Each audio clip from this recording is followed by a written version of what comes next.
Hola, me llamo María.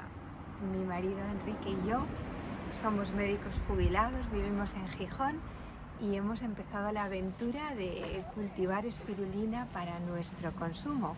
Y os voy a enseñar cómo ha sido el proceso y cómo está nuestra espirulina. Ahí la tenemos en esos 6 bidones. Son bidones de plástico alimentario del número 5, es un plástico muy estable y seguro, aunque le dé el sol. Y tenemos pues más de 100 litros, como 140 litros de espirulina que recolectamos pues una vez cada 4, 5 o 7 días, dependiendo del tiempo que haga. Os voy a contar cómo empezó todo. El 4 de mayo de 2021 recibimos de Sarsa Espirulina el kit de cultivo. Recibimos por correo una botella con 4 litros de espirulina, pero además otros materiales para empezar a cultivar y un manual muy claro. La verdad es que fue una maravilla. Venía una bomba de aire, el tubo de conexión, un termómetro, además de la cepa de espirulina, los nutrientes y una tela de filtro para poder hacer la cosecha. Y además un manual, que es el que estamos viendo ahora. Entonces lo primero que hicimos fue conectar el cultivo dentro de la botella a una bomba que echaba aire por el tubito y a la vez pues pusimos un calentador de acuario porque hacía frío, era todavía mayo y la temperatura ambiental estaba baja. La bomba de aire con el tubo de plástico para lo que sirve es para mantener en agitación continua el cultivo, lo cual es muy importante. Y el temporizador lo que hace es que pone en marcha y quita en marcha la bomba de aire. Y luego había que medir la cantidad de luz, así que nos bajamos a nuestros móviles una aplicación para medir los luxes. Al sol más, ¿no? Aquí 15.000 que está a la sombra, 16.000 a la sombra. Ajá. Al sol, ahora mismo, que son las 10:30 de la mañana, a través del cristal, 20.000. eso es. Y lo mínimo son 2.000. La espirulina necesita más de 2.000 lux para crecer, aunque son óptimos entre 40 y 50.000. Para medir la densidad del cultivo utilizábamos un espirulímetro o espirulómetro o disco de Secchi, que nos lo hicimos nosotros mismos y explicaremos luego cómo. Cuando marcaba entre 2 y 2,5, entonces añadíamos entre 1/4 y 1/3 del volumen de un medio de vida para la espirulina, que lo hacíamos tal y como nos habían explicado, con agua, bicarbonato y sal en una determinada proporción. Y además le añadíamos alimento, que es una mezcla de sales minerales y hierro, que en este caso ya nos proporcionaron los de la red Sarsa Espirulina, nos lo mandaron para los primeros, el inicio del cultivo. Más adelante ya lo hacíamos nosotros mismos. Bueno, aquí estamos viendo que en un momento en que el espirulímetro ya marca entre 2 y 2,5 y era el momento de añadir más líquido. Entonces lo procurábamos añadir caliente y añadíamos el agua con el bicarbonato, con la sal y con los nutrientes, y de esta forma poco a poco íbamos aumentando la cantidad de cultivo. Lo íbamos apuntando todo y así pasito a pasito pues pasamos del contenedor pequeño al grande y poco a poco pues lo fuimos llenando con más litros hasta que se llenó del todo, y a la siguiente vez que había que aumentar con más líquido pues ya pasamos a 2 contenedores y poco a poco se fue llenando el segundo contenedor y luego pasamos a 3. Aquí estamos ya en 4. Antes de montar un contenedor nuevo pues ya poníamos el calentador de acuario, que trae unas ventosas, pues lo poníamos en un lateral o en el fondo y preparábamos los tubitos de plástico para el aire, que los conectábamos a la bomba. Aquí vemos la bomba, ponemos 2 tubos por contenedor para que el agua se agite mejor haciendo remolino. Entonces eso obliga a poner test en las conexiones de las bombas, porque las bombas no tienen tantas salidas, pero con las test pues no hay ningún problema. Sobre el 10 de junio ya por fin llegamos a tener 6 contenedores y mejoró el tiempo lo suficiente para poder sacar el cultivo al aire libre. Con el cultivo de espirulina hay 3 cosas que hay que controlar. Una es la densidad, que se controla con un aparatito que se puede fabricar uno mismo, que se llama espirulímetro, espirulómetro o disco de Secchi, ¿vale? Que ahora os voy a explicar cómo funciona. La otra cosa que hay que controlar es la temperatura, para lo que necesitamos un termómetro. Y la otra cosa que hay que controlar es el pH, para lo cual necesitamos o bien tiras reactivas o bien un aparatito medidor de pH.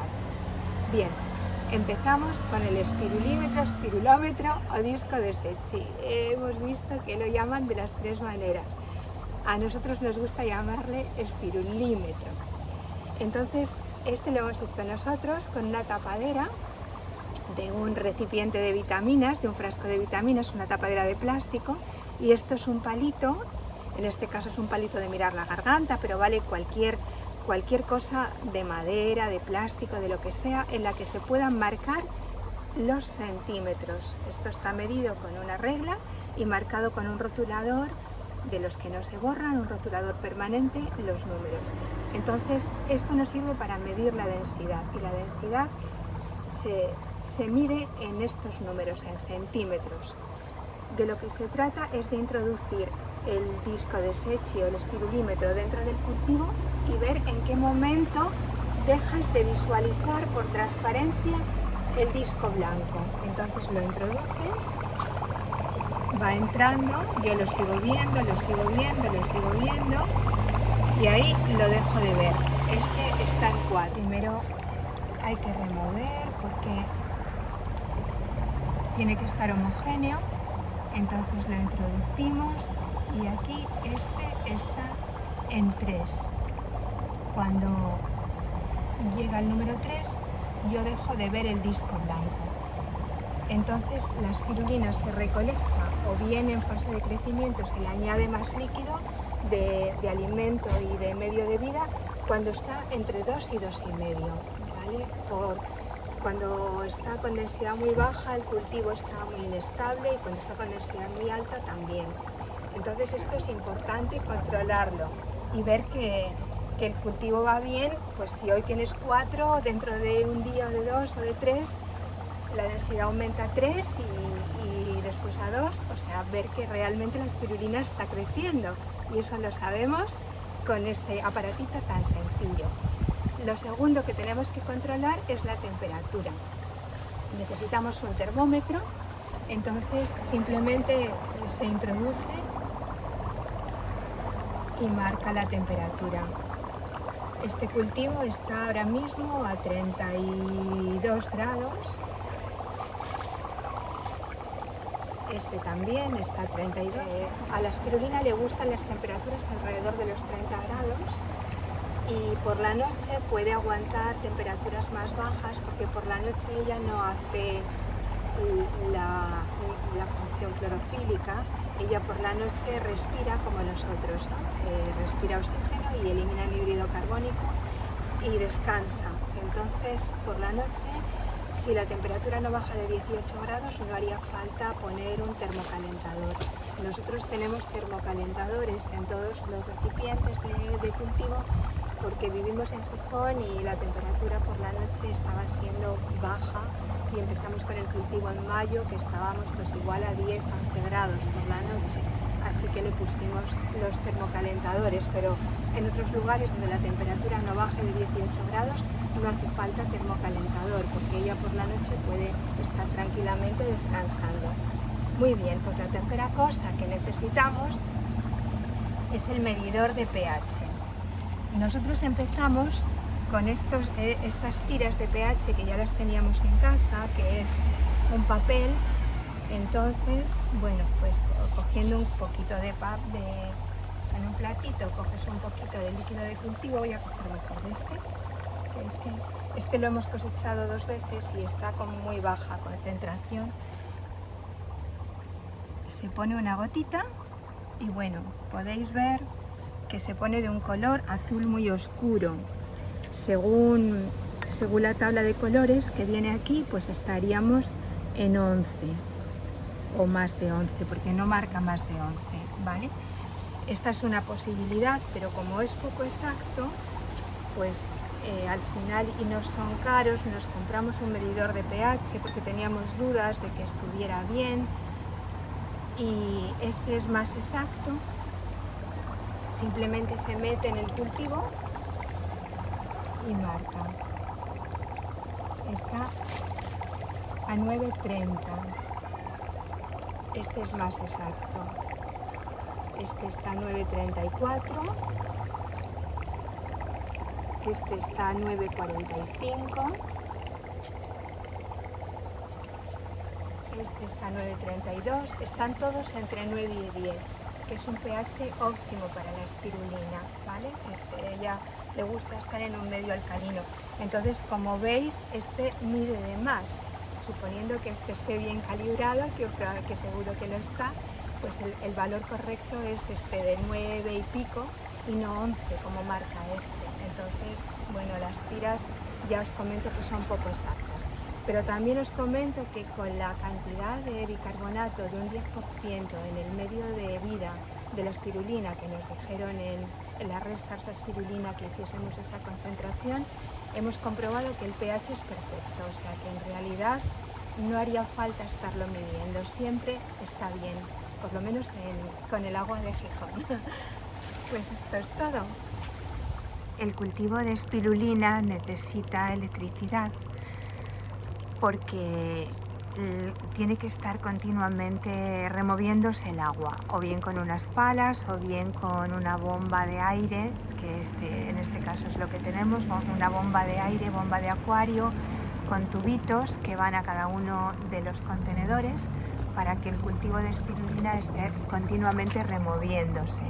De lo contrario se formaría una costra de espirulina, subiría la espirulina a la superficie y se secaría y moriría.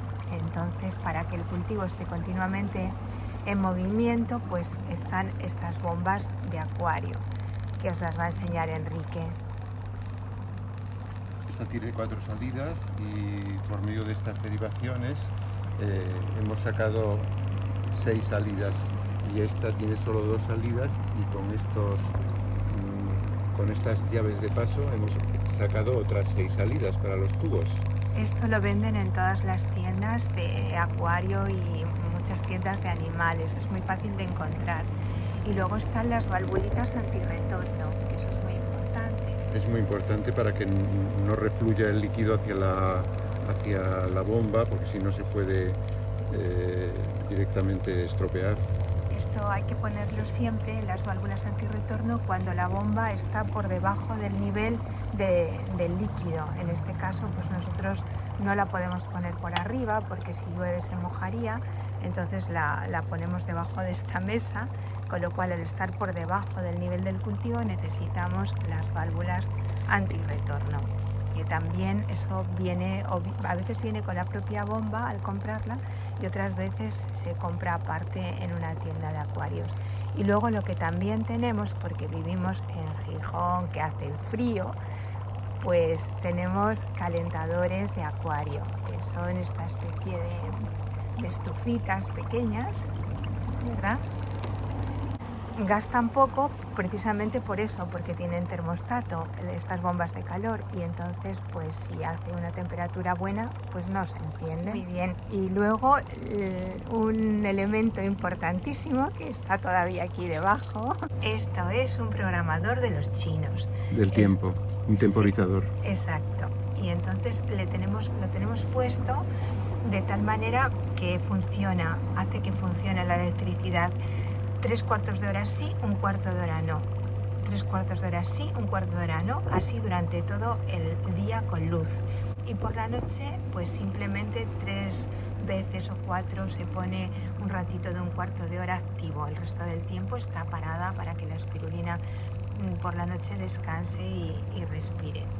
Todo esto lo tenemos metido debajo de la mesa para que no se moje si llueve, porque aquí llueve un día sí y otro día también, incluso aunque sea verano.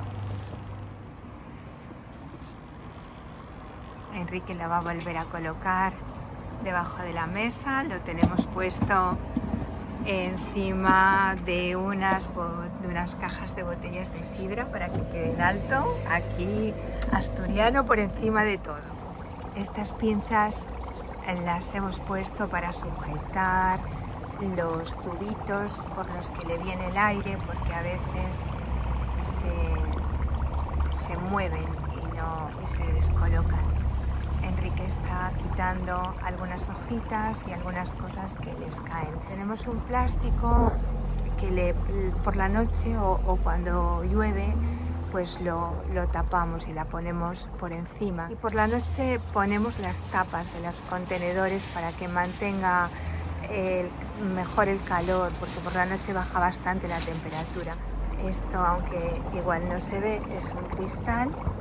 Y entonces ahí arriba lo tenemos sujetado con una cinta adhesiva y ponemos el cristal, ponemos el plástico tapando los contenedores y lo sujetamos con pinzas. Pero ya digo, por la noche lo tapamos con las tapas de los contenedores sin cerrarlas herméticamente, pero las colocamos por encima porque pues, pueden entrar animales o puede haber viento fuerte o llover mucho y así pues está el cultivo más protegido. Teníamos una pequeña repisa aquí de ladrillo entre el cristal y es como una pequeña pared y justo ha sido, vamos, ideal para poner los contenedores. Los contenedores sobresalen un poquito pero no tienen ningún riesgo de caerse. Y entonces, bueno, justo nos caben 6 y ha sido el lugar perfecto para poder colocar nuestro cultivo, porque nuestro jardín es muy pequeño, no está muy bien orientado, da el sol poco tiempo, es lo que hay, es el cachito que teníamos de espacio y aquí ha sido suficiente para que la espirulina haya podido venir a vivir con nosotros. Un pequeño microscopio de estos baratitos de 20 y pocos euros que se conecta por wifi al iPad o al teléfono móvil. Entonces Enrique ha puesto aquí una cucharadita de líquido de uno de los contenedores del cultivo. A simple vista ya se ven ahí la espirulina, pero aquí se ve muy bien. Una señal de salud es que la espiral mantenga la forma espiral y claramente se ve que son espirales, o sea que está bien nutrida y bien sana. Estamos ya cosechando como 100 gramos de espirulina fresca con cada cosecha y es una maravilla, yo me siento súper agradecida y Enrique también. Yo tengo una leucemia linfática crónica, tomo muchos suplementos o tomaba muchos suplementos y yo creo que con la espirulina voy a poder reducir esos suplementos y simplemente la espirulina va a aportarme prácticamente todo lo que mi cuerpo necesita. Creo que me va a ayudar un montón en mi salud y además hay un agradecimiento especial por ella porque es como nuestra abuelita más ancestral, es la primera forma de vida sobre la Tierra y no solo eso, es que nuestras mitocondrias son protobacterias igual que ella y el cáncer y muchas enfermedades crónicas, la fibromialgia, la sensibilidad química, todas las enfermedades autoinmunes y muchas enfermedades crónicas son enfermedades de las mitocondrias. Las mitocondrias son protobacterias igual que la espirulina. Entonces, y yo tengo la intuición de que ella me aporta algo más que nutrientes, me aporta una información de energía, de supervivencia, de trabajo en equipo, de cooperación, que es lo que hicieron esas primeras protobacterias que crearon las primeras células eucariotas que luego dieron origen a los seres vivos más complejos, como finalmente terminamos siendo los seres humanos. Así que creo que la espirulina no solamente es un maravilloso cultivo que vale mucho más que un montón de kilos de tomates y de lechuga y ocupa menos espacio, sino que nos aporta algo mucho más importante, algo que es, yo creo que no lo podemos describir con palabras, es algo que hay que sentirlo para poderlo saber. Así que os animo a todos a cultivar vuestra propia espirulina, que merece la pena y se puede hacer dentro de la casa y en cualquier sitio. Siempre podemos encontrar la manera.